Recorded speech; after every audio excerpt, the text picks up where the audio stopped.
480 BC. A narrow coastal pass on the edge of the Greek world. On one side, sheer rock. On the other, the cold Aegean Sea. And marching toward it, the largest army the ancient world had ever seen. You've heard the story. 300 Spartan warriors, one impossible stand. A king who chose death over surrender. But here is what they never told you. The 300 Spartans were not alone. To understand what really happened at Thermopylae, you first need to understand the world that produced it. Because this was not simply a battle.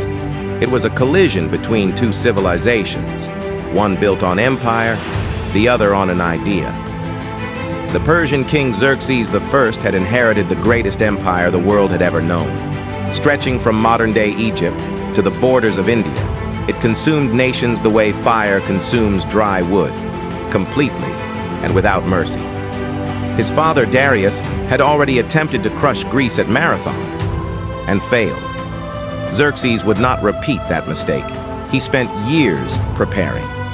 His army, historians estimate somewhere between 100,000 and 300,000 men, crossed the Hellespont on a bridge of boats, lashing two continents together by sheer force of will. Greece, by contrast, was not a nation. It was a collection of rival city-states: Athens, Sparta, Corinth, Thebes, each with its own ambitions, its own grievances, its own reasons to distrust the others. Unity did not come naturally to the Greeks. It had to be forged, and Thermopylae would be the forge. When word reached the Greek city-states that Xerxes was coming, panic spread like plague. Many cities chose submission outright, what the Greeks called Medizing, essentially surrendering to Persian authority before a single sword was drawn. But a coalition held firm. 31 city-states pledged to resist, and they needed a plan. The Greek strategy was built on geography. Thermopylae, meaning hot gates, named for the sulfur springs nearby, was a narrow coastal pass between the mountains and the sea. In some places, it was barely 15 meters wide enough for perhaps 3 or 4 men to stand abreast. Here, the Persian numbers would mean nothing. Their advantage, an ocean of soldiers, would be neutralized by the terrain. The Greeks didn't need to win. They needed to hold long enough for the Greek fleet, led by Athens, to engage and destroy the Persian navy at the nearby Straits of Artemisium. It was a calculated gamble, and it required someone willing to die holding the door. History remembers 300. The legend was built around 300. Films were made about 300. The truth is considerably more complicated and considerably more moving. King Leonidas of Sparta arrived at the pass with his 300 royal bodyguards, the Hippes. These were not randomly chosen soldiers. Each man had already fathered a son. Each man understood he was not expected to return. They were, in every sense, a sacrificial guard. But Leonidas did not come alone. With him came approximately 700 Thespians, warriors from the small city of Thespiae. They would fight to the last man alongside the Spartans, and unlike the Spartans, their city had no natural fortifications, no legendary military reputation to fall back on. They came because they chose to, because they believed the cause was just. 400 Thebans marched with the alliance as well, though their loyalty, history suggests, was complicated.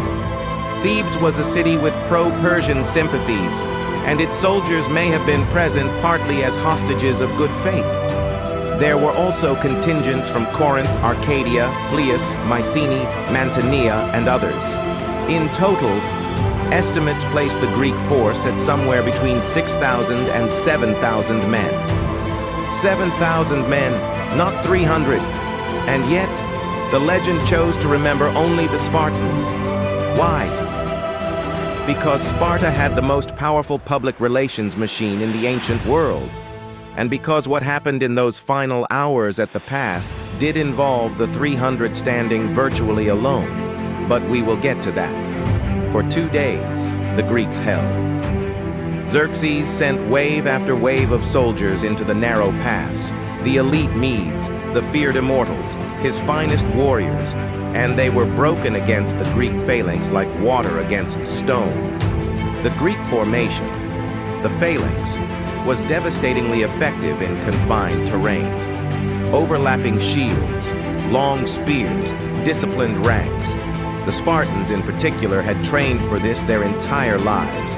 From boyhood through the brutal agog, the Spartan education system, these men had been forged into something that was less a soldier and more a weapon. Xerxes, watching from his golden throne on a hillside above the pass, reportedly stood up 3 times in alarm at the carnage below.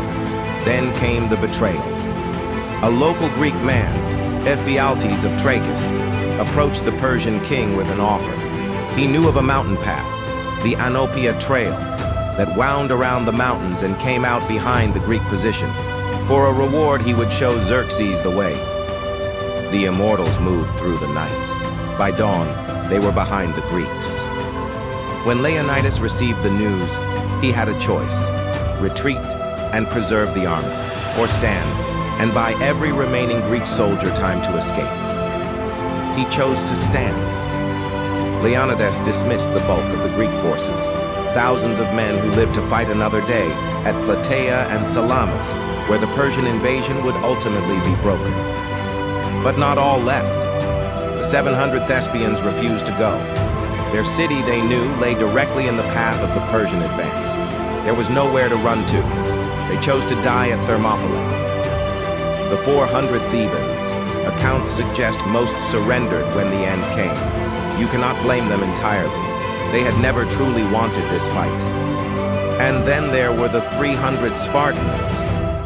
On the morning of the 3rd day, Leonidas led his remaining men forward, away from the walls, out into the wider part of the pass, not to defend, but to kill as many Persians as possible before the end. According to Herodotus, the Greek historian who recorded these events, they fought with spears until the spears broke, then with swords, then with hands and teeth. Leonidas fell in the fighting. The Persians later mutilated his body, a sign perhaps of how deeply he had wounded Persian pride. The Greeks were finally overwhelmed by arrows, Persian archers firing from the high ground above until the last man fell. Thermopylae was, militarily speaking, a defeat. The Persians took the pass. They marched south. They burned Athens. And yet, something shifted in the ancient world that day. The Greek fleet, emboldened, fought the Persians to a standstill at Artemisium. Months later, at the naval battle of Salamis, Athens would deliver one of the most decisive victories in Western military history, shattering the Persian fleet and forcing Xerxes to return home. The following year, at Plataea, a united Greek army would destroy what remained of the Persian land force.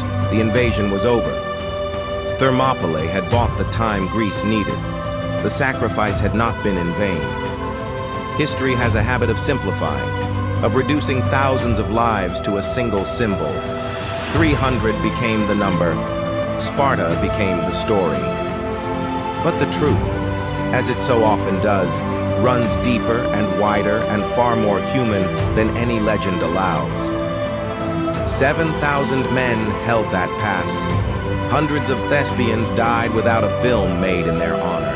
A king made a decision that saved a civilization, and history gave the credit to the number, not the cause. Remember Thermopylae, but remember all of it. If this video changed how you see ancient history, share it with someone who still thinks it was just 300 men.